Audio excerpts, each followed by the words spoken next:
श्री स्वामी समर्थ.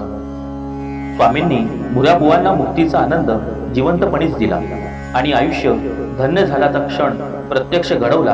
ही बातमी वाऱ्याबरोबर दौडत गेली आणि परिसरातले साधू पुरुष व हजारो भक्त स्वामींच्या दर्शनाला धावत येऊ लागले. द्वारकेत परब्रह्म स्वामींच्या रूपाने प्रगट झाले आहे याचा आनंद चहूदिशेला पसरला. स्वामी ज्या स्थानावर बसले होते त्या स्थानाला विराट अतिभव्य जत्रेचे स्वरूप आले. स्वामींना भेटायला सूरदास नावाचा एक जन्मांध काठी टेकत टेकत आला आणि चाचपडत स्वामींच्या सर्वांगाला त्याने स्पर्श केला. सूरदास हा साधू पुरुष आहे हे स्वामींना अंतर्ज्ञानाने कळले होते. सूरदास स्वामींना भाववेगाने म्हणाला, स्वामी, तुमचे प्रत्यक्ष दर्शन मला घडेल का? तुमची मजवर कृपा होईल का? भुऱ्याबुवा स्वामींच्या शेजारीच बसले होते.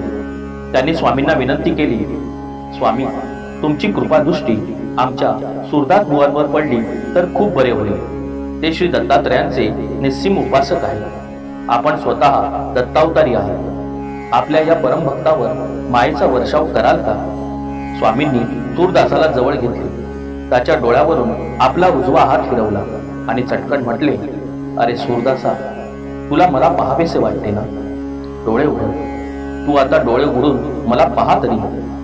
सूरदासाने डोळे उघडले तेव्हा पौर्णिमेचे चांदणे दिवसा पाझरते आहे हे त्याच्या लक्षात आले.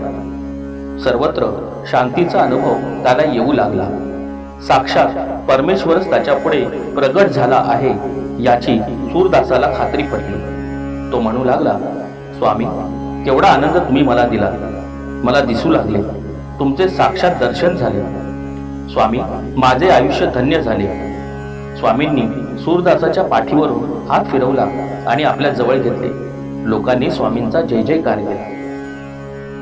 श्री स्वामी समर्थ.